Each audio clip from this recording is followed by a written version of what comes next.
Nesse momento, nós iremos convidar o Dr. Fábio Cardoso de Carvalho, médico da Unidade de Hemodinâmica do HC da Unesp e triatleta, que utilizará a tribuna livre da casa para explanar sobre a Semana Municipal de Prevenção e Combate à Hipertensão 2016, que abordará o tema Mudar é Prevenir. Gostaria de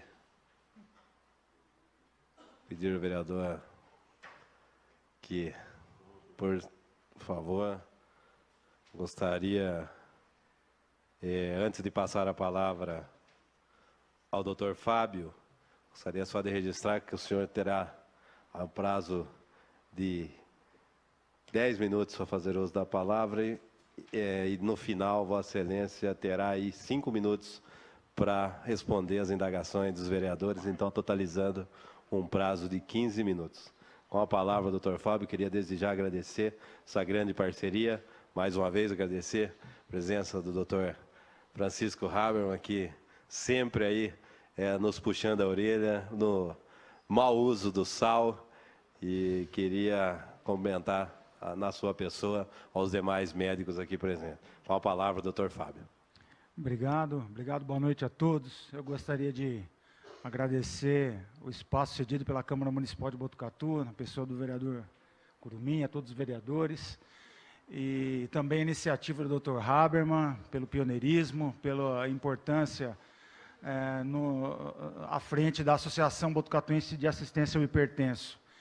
Eu, sempre que posso, e é um grande prazer e uma honra, particularmente hoje, ocupar essa tribuna, para falar de um assunto tão importante, que são as doenças cardiovasculares e o nosso papel, como nós podemos atuar ativamente para prevenir.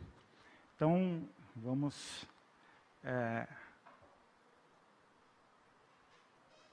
seguir com o tema. Bom, quando nós falamos de doença cardiovascular, nós estamos falando da maior causa de morte no mundo ocidental. Existe uma iniciativa da Sociedade Brasileira de Cardiologia, inclusive um site que se chama cardiômetro.com.br, ele dá uma estimativa em tempo real da mortalidade cardiovascular no Brasil.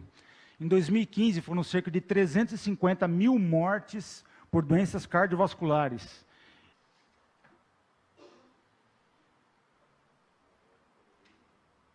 Isso corresponde a uma morte a cada 2 minutos. E equivale a dizer que 20% de todas as mortes de indivíduos acima dos 30 anos de idade. Então, realmente os números são bastante assustadores. Quando nós falamos de doença cardiovascular, nós estamos falando de uma manifestação no coração de uma doença sistêmica que se chama aterosclerose. A aterosclerose é uma doença inflamatória, crônica, onde a grosso modo, digamos assim, a gordura ela se acumula na parede dos vasos, levando à obstrução desses vasos, que vai se manifestando nos diferentes órgãos, como no cérebro como acidente vascular, no coração como angina e infarto agudo do miocárdio, nos rins como insuficiência renal e as doenças renais, e na circulação periférica, também levando a isquemia e necrose dos membros inferiores. E por ser uma doença complexa, ela é influenciada por vários fatores, então ela é uma doença multifatorial. Existem vários mecanismos complexos que estão implicados na gênese, no desenvolvimento, na perpetuação do processo, que acaba se tornando um ciclo vicioso maléfico para o nosso organismo. Então aqui nós temos a dislipidemia, hipertensão, o sedentarismo, sobrepeso, tabagismo e o diabetes como os fatores de risco principais para a ocorrência da doença. Então, a apresentação cardíaca das doenças cardiovasculares, quando nós falamos em doenças cardiovasculares, do que nós estamos falando especificamente no acometimento cardíaco? Nós falamos de doenças que se manifestam agudamente, subitamente, como angina instável e infarto agudo do miocárdio, que é o que frequentemente leva o paciente de maneira rápida ao pronto-socorro, e nós estamos falando cronicamente nas doenças como a angina estável e na cardiopatia isquêmica, que é aquele caso onde a diminuição do fluxo de sangue nas coronárias vai levando a um prejuízo lento, gradativo na função cardíaca global, e o que também, posteriormente, vai levar à mortalidade desse indivíduo, e à morbidade também com maior número de internações. Então, os números, eles nos mostram e tornam evidentes um problema de saúde pública, não é? Então, o infarto agudo do miocárdio, quando ele ocorre, e é o que leva o indivíduo do hospital, e é o que está impactado diretamente na mortalidade, o indivíduo que é acometido pelo infarto agudo do miocárdio, nós sabemos que 50% dos casos, metade dos casos, vão a óbito na primeira hora de manifestação do sintoma. Então, na grande maioria das vezes, o indivíduo ele não chega no hospital, ele não consegue chegar no hospital porque o acometimento é fatal na primeira hora. E a mortalidade intra-hospitalar é cerca de 20%. Então, nós estamos falando de uma doença que mata 70% dos seus acometidos. Então, a manifestação da doença na sua fase aguda, muitas vezes, vai levar o indivíduo ou para o pronto-socorro, ou ele já leva, né, o indivíduo diretamente para uma nova residência, um condomínio fechado, enfim. Né, já vai diretamente ali para uma outra casa. Existe uma possibilidade remota desses indivíduos tornarem-se assintomáticos no decorrer do tempo. Pessoas que, às vezes aquela pessoa, ela nos chega dizendo, eu infartei, o doutor me disse que eu infartei, mas eu não sabia que tinha infartado. Isso pode acontecer. Na verdade, isso aí é a exceção. Nós não vemos isso com tanta frequência. A manifestação principal do infarto agudo do miocárdio ou é hospital, ou essa pessoa já evolui rapidamente com óbito. Então, um dado que eu achei interessante trazer também, quando nós falamos nos procedimentos envolvidos, nos procedimentos hospitalares envolvidos no tratamento da síndrome coronariana aguda, da angina instável e do infarto agudo no miocárdio, houve um levantamento do SUS nos anos entre 92 e 2002, de cerca de 100 mil procedimentos em quase 320 mil pacientes, onde, desde o ano 2000 para cá, e essa tendência ela vem crescendo, a modalidade de revascularização, de tratamento preferida tem sido a angioplastia ao invés da cirurgia. Antigamente, o número de cirurgia era maior do que a angioplastia, e atualmente a angioplastia vem tomando o lugar da cirurgia como a modalidade preferencial, a modalidade de escolha para o tratamento. Hoje nós falamos em cerca de 50 mil procedimentos de angioplastia por ano no Brasil. Parece muito, e realmente é muito, mas se nós formos comparar com os dados americanos, nos Estados Unidos são feitos 10 vezes mais procedimentos, são 500 mil procedimentos de angioplastia por ano. Os senhores podem calcular e ver o impacto disso no sistema de saúde, principalmente no sistema de saúde pública, já que esses são números do SUS. Então, quando nós falamos de todo esse acometimento, da aterosclerose, do impacto disso das doenças cardiovasculares, nós temos que atentar, e esse é um dos motivos da nossa reunião aqui, que é de educar, passar informação, fazer com que as pessoas tenham acesso a essa informação realmente. Nós falamos dos fatores de risco. Existem fatores de risco que eles não são modificáveis, não dá para mudar, não é? A idade, o sexo masculino, o sexo feminino, a questão da hereditariedade, que é um fator importante, quer dizer, pessoas cujos familiares tiveram problemas cardíacos, as pessoas são mais propensas a terem acometimento cardíaco também, mas existem fatores, e a nossa ênfase é sobre eles, que são os fatores modificáveis, que é a obesidade, o sobrepeso, o sedentarismo, o tabagismo, a hipertensão arterial, o diabetes e a dislipidemia. Então, eu vou passar rapidamente sobre esses fatores de risco. Obesidade e sobrepeso, eles fazem parte de uma síndrome maligna, chamada síndrome metabólica, onde a obesidade tem um componente central, junto com a hiperglicemia, dislipidemia, hipertensão arterial, que acomete não somente o coração, mas vários outros órgãos. Então, a obesidade ele é um fator de risco não só para doenças cardiovasculares, mas para doenças como pancreatite, vários tipos de cânceres estão implicados também com obesidade, problemas vasculares, problemas de vesícula biliar, trato gastrointestinal, então é um fator de risco importante, deve ser muito combatido. O indivíduo obeso também, nós sabemos que ele é um indivíduo que tem maior predisposição a eventos inflamatórios e eventos protrombóticos que estão intimamente relacionados ao infarto agudo do miocárdio. O sedentarismo também ocupa um papel central na ocorrência dessas doenças, e os dados um pouco mais antigos mostram que quase mais de 80% da população brasileira é sedentária, que não pratica ou não praticou nenhum tipo de atividade física nos últimos 3 meses. 70% em São Paulo. Esses dados são do início dos anos 2000, esses números vêm apresentando uma discreta queda, predominantemente em indivíduos do sexo masculino. Então, os grandes vilões, né, do sedentarismo são combatidos com a atividade física, onde a atividade física diminui pressão arterial, melhora a atividade da insulina, melhora a absorção dos açúcares, melhora a força muscular, tem ação sobre os ossos, melhora a resistência física, melhora o colesterol e a mobilidade da articulação. Então, o sedentarismo também é um fator de risco importante. E a recomendação de atividade física é que ela seja feita de 3 a 5 vezes por semana, de 30 a 60 minutos, que seja um período contínuo. Obrigado.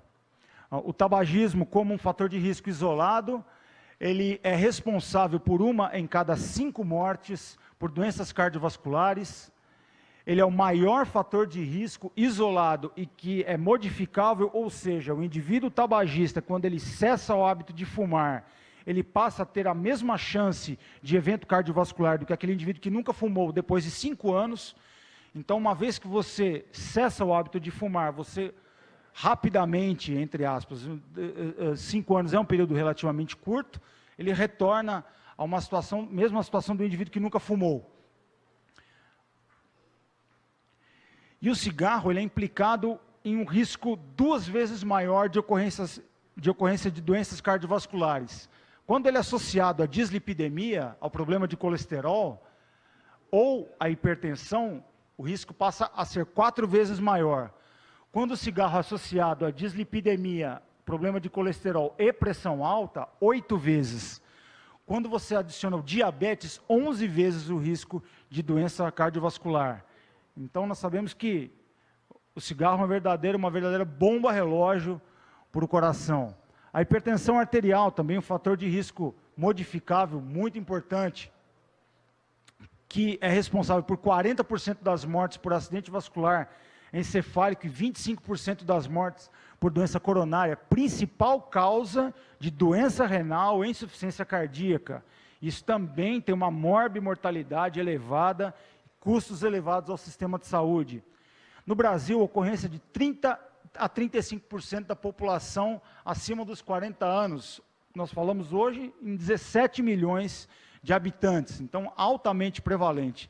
E aqui uma referência dos valores de pressão arterial considerados: pressão ótima abaixo de 120 por 80, pressão normal 130 por 85, e aí os valores acima dele são classificados como hipertensão grau 1, 2, 3 e hipertensão sistólica isolada, chegando aí até 180 por 110. Então, a maneira com que nós aferimos a pressão arterial, isso é uma cartilha lançada pelo Ministério da Saúde, a recomendação, não cruzar as pernas, não ingerir bebida alcoólica, período de 30 minutos, não tomar café, também não fumar 30 minutos antes da aferição, e se fez alguma atividade física, também repouso anteriormente. E os 10 mandamentos para o controle da pressão arterial, controle adequado: medir a pressão numa situação de repouso, depois de atividade física, repousar um pouco, manter o peso ideal, alimentação saudável, reduzir o consumo de álcool, abandonar o tabagismo, não interromper o tratamento, e isso realmente é algo que nós temos que combater, a informação, seguir orientações do seu profissional e evitar o estresse. Amar e seja amado. Como é que é, doutor Habermas? Aquela frase, andar o dobro, comer a metade, andar o dobro e rir o triplo. Essa é uma frase realmente muito importante. O diabetes como fator de risco, fator de risco, talvez um dos piores fatores de risco para a ocorrência de doença cardiovascular.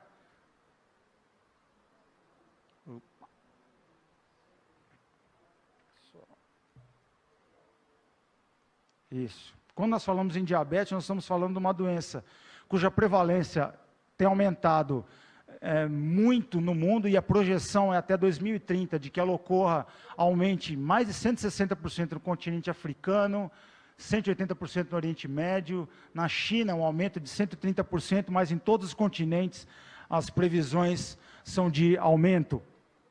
Então, o diabetes é uma doença extremamente prevalente também. E ela tem um mecanismo, claro que um mecanismo bastante complexo de atuação, mas o fato é que ele facilita a entrada da gordura na parede dos vasos, provoca um afilamento desses vasos e ativa um facilitador de um sistema complexo de coagulação que vai levar ao infarto agudo do miocárdio. A dislipidemia, que é o problema da gordura no sangue, o LDL, que é uma fração do colesterol, que é o vilão, e que ele entra na parede das artérias e vai levar à obstrução e entupimento das mesmas. Também tem o seu mecanismo de ação celular, que é bastante complexo, mas o fato é que ele vai deixando a parede do vaso com mais gordura, não é? E aí ele vai obstruindo gradativamente os vasos. O colesterol ruim alto e o colesterol baixo, o colesterol bom com níveis baixos são fatores de risco independentes. Vou correndo com o tempo aqui também, não quero me prolongar. Eu trouxe alguns casos clínicos para que a gente possa só exemplificar rapidamente.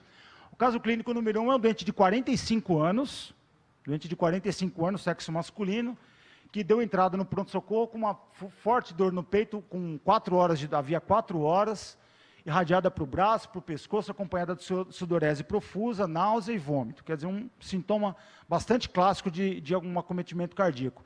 Não tinha nenhuma história de doença prévia. É um doente fumante, 4 maços ao dia, há 15 anos. Sedentário, com história familiar do pai que havia falecido por infarto aos 52 anos. O exame físico, eles apresentavam hipertenso, com 150 por 100, e o restante não tinha nenhum dado de alteração. Os exames dele mostravam o colesterol, o LDL um pouco aumentado, o colesterol total um pouco aumentado também, triglicérides bastante alterado e uma glicemia já quase diagnóstico de diabetes. O eletrocardiograma dele mostrava alterações que são típicas de um infarto agudo do miocárdio. Esse doente foi diagnosticado e levado imediatamente para a sala de cateterismo para receber o tratamento adequado. Então, na sala de cateterismo, nós fizemos a remoção desses coágulos que estavam dentro da artéria coronária.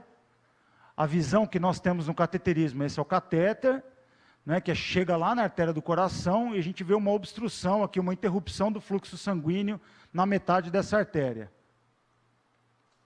Fizemos o implante de 2 stents, e o resultado houve a restituição completa da circulação coronariana, o doente teve uma ótima evolução e teve alta para casa 5 dias depois. Então, o procedimento é feito quando a gente observa uma artéria entupida. Por essa artéria entupida é passado um fiozinho, como se fosse uma cordinha de violão, assim, bem fininha, bem delicada, nós chamamos de uma corda guia. Por cima dessa corda guia é passado um balão, ou um mecanismo que faz a aspiração, a retirada desse coágulo. E depois de feita a insuflação com o balão e o vaso ter sido aberto, é realizado o implante do stent, que vai manter o vaso aberto, e, se for necessário, pode ser feito mais de um stent, isso também não tem problema nenhum. Bom, o caso clínico 2 é um caso clínico que teve um desfecho não tão dramático, mas é um caso ilustrativo. É um doente de 33 anos, masculino, casado, com uma filha. É um doente em avaliação pré-cirúrgica. Referia cansaço fácil aos pequenos esforços, fadiga excessiva e indisposição. Negava qualquer uso de qualquer tipo de medicação. As outras queixas que ele tinha eram dores nas pernas, dores nos joelhos e nos tornozelos. A história psicológica, psiquiátrica revelava um isolamento social, afastamento social, uma tristeza sem motivo aparente, segundo a história clínica, crises de choro esporádicas. A obesidade desde a infância, era uma história familiar, componente familiar. A história clínica revelava 2 primos que já tinham feito cirurgia para redução do estômago. Várias tentativas frustradas de emagrecimento, desde a infância. O pai é hipertenso, com controle irregular. O exame físico mostrava a pressão limite, 14/9, uma pressão já um pouco alterada, uma frequência cardíaca normal.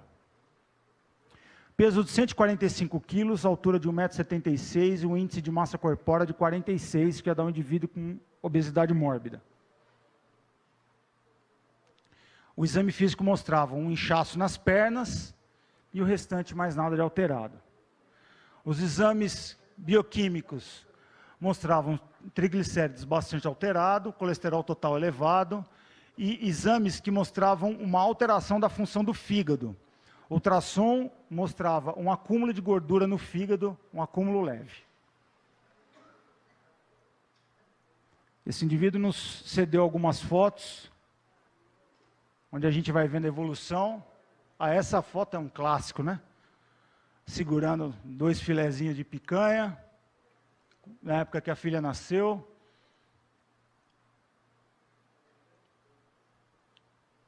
Bom, esse indivíduo sou eu. Eu cheguei ao auge de 145 quilos e toda aquela história clínica é verdadeira. Tudo aquilo que passou naquela história clínica foi isso realmente que aconteceu. Eu passava por uma situação extremamente constrangedora, na época eu não fazia muito a parte de cateterismo, mas eu fazia a parte de cardiologia clínica, onde eu ia consultar o meu paciente e ficava meio chato passar para ele algumas recomendações. Ele já me olhava um pouco desconfiado, né? Falei, pois é, né, doutor? Então, era realmente uma situação um pouco constrangedora, assim. E, além disso, toda aquela história de um isolamento social, um estado pré-depressivo. Eu acabei tomando uma decisão, em 2007 passei por uma cirurgia bariátrica, operei aqui mesmo na cidade, e falei, eu vou mudar, essa vida não dá mais para ficar assim, eu vou mudar. E eu acho que essa é uma grande pergunta, onde está a sua motivação para mudar? A motivação, ela é definida como uma força interior, que não é só uma força, ela impulsiona você a tomar uma atitude visando um objetivo. Então você tem um objetivo, você tem uma força que te impulsiona, mas você tem que tomar uma atitude. Quando a gente fala em motivação, às vezes a gente pensa naquela senhora que tem um objetivo, ela quer entrar no vestido, ela quer emagrecer, ela quer ficar bonita, enfim. Mas a grande motivação, ela tem que vir de dentro. Quer dizer, por que eu tomei essa decisão? Eu estava com uma filha pequena, hoje eu tenho 2.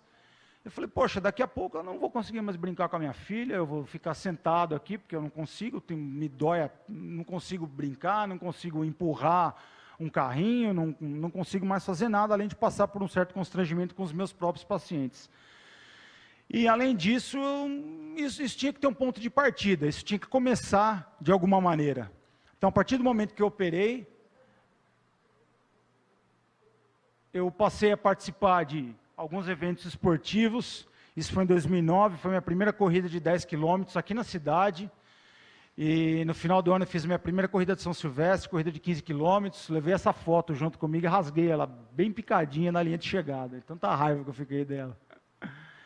Em 2013 eu participei da minha primeira meia maratona, que é uma corrida de 21 quilômetros. e depois dessa corrida de 21 quilômetros, tive uma lesão em decorrência da corrida no joelho.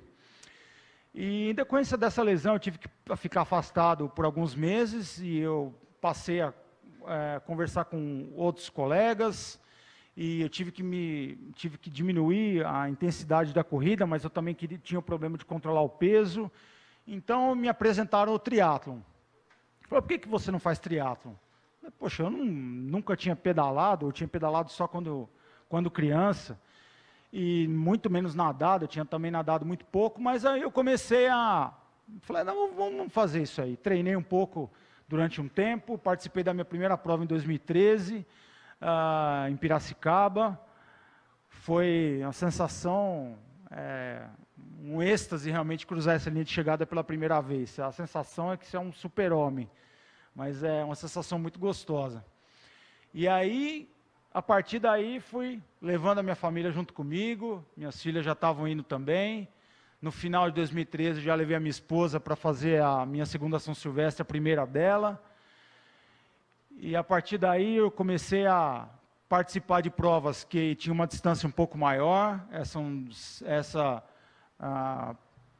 primeira prova foi aqui no interior, em Pirassununga. Essas duas provas foram em Brasília, na distância chamada de meio Ironman, que consiste em 1.900 metros de natação, 90 quilômetros de ciclismo e 20 quilômetros de corrida. E a sensação absoluta de um prazer indescritível, realmente diferente de qualquer coisa, de você cruzar a linha de chegada. O prazer da superação, de você ter aquele objetivo de conseguir alcançá-lo, realmente é muito interessante. E a partir daí fui levando minha família junto, e a motivação, ela é algo que ela se retroalimenta, né? Ao mesmo tempo que você motiva outras pessoas, as outras pessoas te motivam. Então, eu essa foi uma prova no Nordeste, levei a minha filha para participar, de 7 anos, para participar pela primeira vez de um triatlo, e ela nadou 50 metros, pedalou 1 quilômetro e correu 400 metros, e para mim isso já foi melhor do que a minha própria prova, que seria no dia seguinte. Então, realmente essa foi a melhor sensação que eu tive até hoje no esporte, foi ver a minha filha terminar uma prova de triatlon. Interessante a evolução laboratorial. Então, meu colesterol, que era de 230, foi para 130. Meu HDL, que é o colesterol bom, que é o que aumenta com a atividade física, foi de 25 para 51. Os triglicéridos de 208 para 51. Não houve uma alteração significativa na glicemia, nunca tive problema glicêmico. A função hepática retornou totalmente aos níveis normais, a alteração no ultrassom sumiu. Era uma alteração reversível. Às vezes as pessoas podem falar, mas eu não quero tudo isso aí é muita coisa para mim, eu não tenho condição, enfim, mas não é preciso tanto. Eu, inclusive, hoje estava dando uma olhada num estudo que foi publicado no ano de 2014, e fica também essa frase aqui de Platão, que a falta de atividade física, ela destrói a boa condição de qualquer ser humano, enquanto o movimento e o exercício físico metódico o salva e o preserva. Então, há muito tempo já é conhecido o benefício da atividade física, né? Mas em 2014, esse autor, ele publicou um estudo no Jornal Americano de Cardiologia, de qual seria o mínimo de atividade física que prolonga a vida. Então, isso foi um estudo que envolveu 55 mil indivíduos americanos, adultos americanos, e que 5 minutos de corrida por dia, já eram 5 minutos de corrida, o que equivaleria a uns 15 minutos de caminhada, já diminuía o risco de doença cardiovascular em cerca de 10%. Se aumentasse para 25 minutos de corrida, o que equivaleria a mais ou menos 105 minutos de caminhada, 1h30 de caminhada, era uma diminuição de quase 40%. Num segmento de 15 anos, essa pessoa ela ganhava 3 anos de vida. Então, é um dado interessante, de que não é preciso muito para um grande benefício. Então, a motivação para mudar, aquilo que vai te levar a tomar uma decisão, primeiro é reconhecer a sua doença, reconhecer a sua limitação, reconhecer que você não consegue. depois você vai depender de alguém. Ninguém faz nada sozinho. Então você vai depender de pessoas que te orientem, depender de pessoas que te consultem, depender dos seus amigos. Você deve acreditar no seu potencial, acreditar que você é capaz, acreditar que é possível alcançar um objetivo, embora ele possa parecer muito longe no começo, mas à medida que você vai ganhando confiança e se autoafirmando, esse objetivo ele vai se tornando real. E você vai tomando decisão, você vai agindo conforme os seus objetivos e conforme o seu corpo vai obedecendo aquilo que você se propõe a fazer. E perseverar, essa talvez seja a parte mais difícil. Então, às vezes nós temos um objetivo, alcançamos o objetivo, mas não conseguimos manter o foco. Então, a perseverança ela é tão importante quanto iniciar a caminhada. E o convite que eu faço, o convite que eu deixo, já encerrando o meu tempo, que eu já, inclusive, já excedi bastante, é que você se junte a mim. Você pode estar junto comigo, nós podemos nos encontrar. Nós podemos nos encontrar numa situação que talvez não seja muito boa para você, onde eu posso estar fazendo algum procedimento. Não é uma situação das mais interessantes, não é? Ou você pode estar nessa situação. Afinal, o esporte, ele é feito com amigos. Ele é feito pelos seus amigos. E os seus amigos te ajudam, eles te incentivam, e eles dividem os momentos com você, você divide os momentos com ele. É uma relação quase fraterna, uma relação quase familiar. Uma relação de você incentivar e ser incentivado, e você ser incentivado. E como eu disse, ninguém faz nada sozinho, né? Então esse vínculo que é criado, à medida que você vai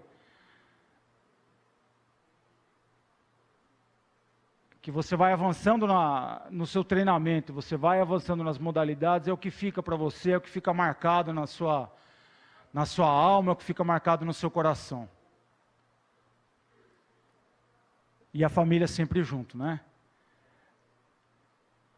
Então eu deixo como mensagem final, eu faço, qualquer pessoa pode fazer. Nós não somos super-homens, não somos super-heróis, não temos nada diferente de ninguém, somos todos iguais. A única diferença talvez seja uma questão de, como algumas pessoas já falaram, uma questão de disciplina, isso eu já ouvi. Mas habilidades e capacidades todos nós temos, ela está escondida aí. Em algum lugar ela está escondida, qualquer pessoa pode fazer. E o tempo para se tomar a decisão é amanhã, o amanhã é o agora, é a decisão que eu devo tomar, que eu devo agir, o objetivo que eu vou traçar para mim e a vida que eu quero ter a partir de um objetivo tomado. Muito obrigado, desculpe do tempo excedido. Obrigado pela oportunidade.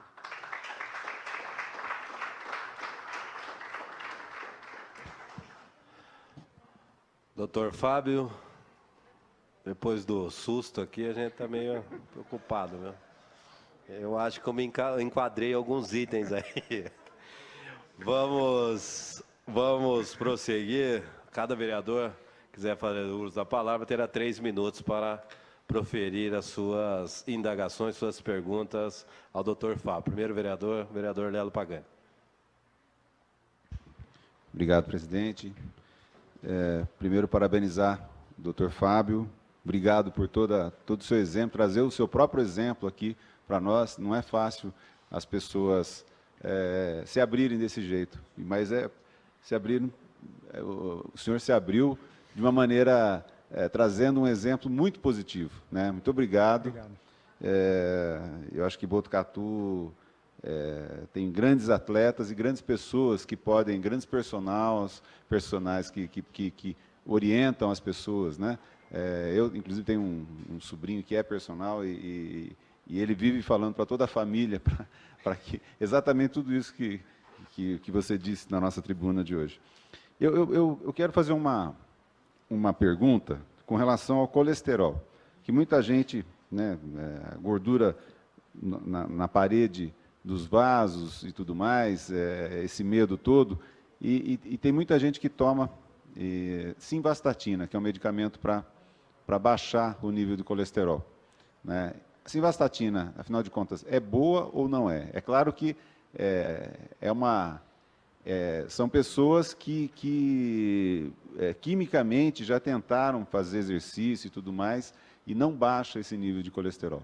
Né? Então, como é que fica a simvastatina? Já vamos ter consulta médica aqui agora. Obrigado.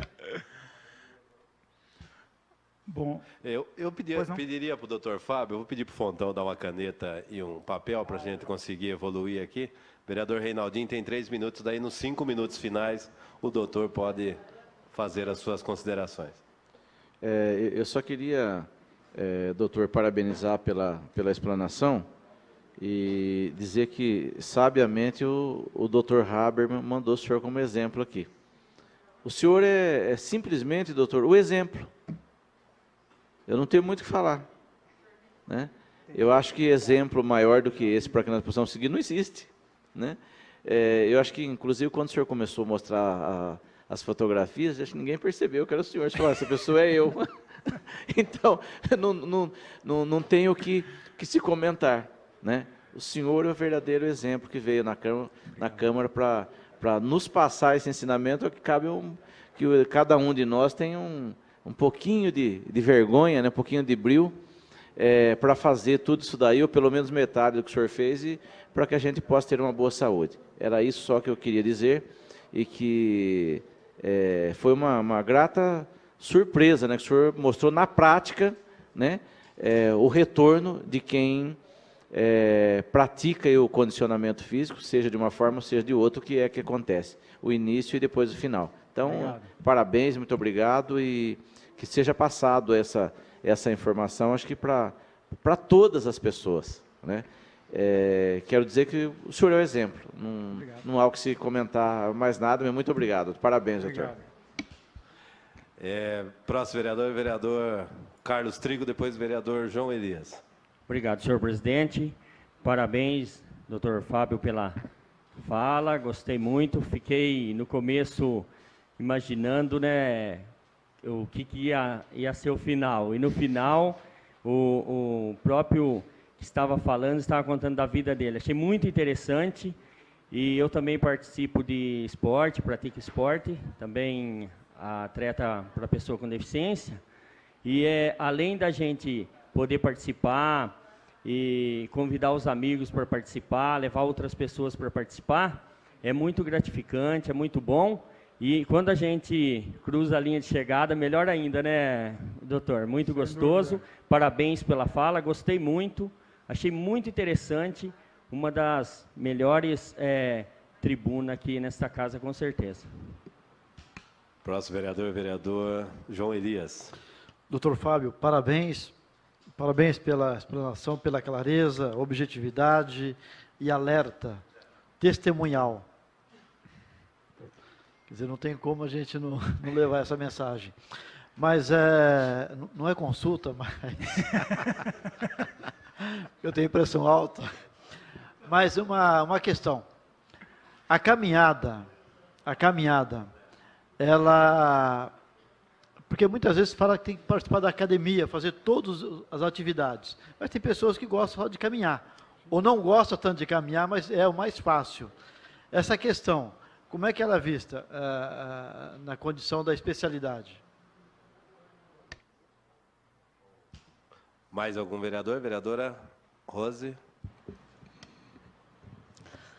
Boa noite, doutor Fábio. Eu quero agradecer a presença do senhor aqui, explanando esse importante tema, não só para nós, né, vereadores, que alguns já acham que pode se enquadrar e, com isso, vem contribuir, evidentemente, mas principalmente a população que acompanha as sessões da Câmara, que acabam também usufruindo da sua fala e também dizer que essa sessão é gravada e toda a explanação do senhor ficará no site da Câmara Municipal, então a gente compartilhar e levar essa informação cada vez mais pelas redes sociais e parabenizar e agradecer a sua importante explanação na noite de hoje.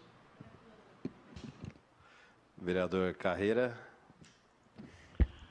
Eu quero também parabenizar e agradecer, doutor, pela explanação que fez em todo o sentido, na parte preventiva, na parte física, e dizer que realmente a ABA presta um trabalho relevante em Botucatu, Quero também estender os cumprimentos do Dr. Francisco Hebermann, que começou esse trabalho aqui para nós, na Câmara, e a utilidade que tem essa palestra que o senhor fez para nós aqui. Como falou a vereadora Rose de Elo, a abrangência que ela terá. Eu quero realmente agradecer, sobremaneira, essa aula que o senhor deu para a gente, essa preocupação que o senhor demonstrou para o senhor com os seus futuro paciente ou futuro companheiro do atletismo. Muito obrigado. Mais nenhum vereador. Retornamos a palavra ao Dr. Fábio, que terá 5 minutos para as suas considerações finais. Obrigado a todos. Obrigado novamente a oportunidade, pelo espaço cedido pela Câmara Municipal de Botucatu. Eu acho que é nossa obrigação, como profissionais de saúde, informar, não só os nossos pacientes, mas com a população geral, promover educação continuada e atuar para que principalmente nós atuemos sobre a prevenção. Não é? Claro que nossa atuação é a atuação sobre o tratamento, né? Sobre o diagnóstico e o tratamento, mas a importância da educação e da prevenção são muito grandes. Então, eu trouxe como exemplo, até eu estava brincando com o Dr. Raul, eu vou ficar falando de mim? Não, mas fala as coisas que você fez, é um negócio bacana e tal. Então, que isso possa servir para motivar, né, para fazer com que as pessoas se mexam um pouquinho e possam sair da cadeira e aí praticar sua atividade também. Eu gostaria de agradecer e dizer que realmente é nossa obrigação, né, como profissionais de saúde, passar essa informação. Eu vou tentar responder aos questionamentos. Lelo, você começou perguntando sobre a simvastatina, né? Então, quando nós falamos sobre o tratamento medicamentoso da dislipidemia, do problema do colesterol, nós estamos falando em prevenção primária e prevenção secundária. Quer dizer, a prevenção primária é aquele indivíduo que nunca teve nenhum problema, ele não tem problema de coração, não tem problema nenhum. Ele só trata a sua hipertensão, ele tem algum outro problema, algum outro fator de risco que ele está sendo tratado, mas o nível, a taxa de colesterol dele no sangue é um indicativo, tem uma indicação médica para que ele inicie o uso da medicação. Todo o uso da medicação que é orientado no tratamento da dislipidemia, ele vem antes da terapia médica, ele vem do que a gente chama de mudança de estilo de vida. Então, é o combate principalmente à obesidade, combate ao sedentarismo, e sem esses pilares da mudança do estilo de vida, ter uma alimentação mais saudável, diminuir o consumo de sal, não é? Sem a mudança do estilo de vida, o tratamento medicamentoso ele fica muito limitado, não é? Então, é claro que a gente não vai indicar o medicamento para um doente que a gente sabe que ele se alimenta mal, que ele come errado, enfim. Então, tem toda essa orientação na mudança do estilo de vida que precede qualquer instituição de terapia medicamentosa. Naqueles indivíduos que nunca tiveram um evento cardiovascular, as taxas de colesterol, elas são, digamos assim, maiores para que a gente entre com a medicação. Naquele indivíduo e muitos indivíduos, a gente faz o diagnóstico no momento que ele teve um evento, quer dizer, com um indivíduo que interna com um infarto. Aí que ele vai falar, não, mas nunca fiz exame de nada. Aí que a gente vai dosar e realmente ver se tem indicação. Para esses indivíduos que já tiveram um evento, as taxas de colesterol são menores para que já se inicie a medicação. Então, não só a simvastatina, como as outras estatinas, né, como a atorvastatina e outras estatinas, elas servem para...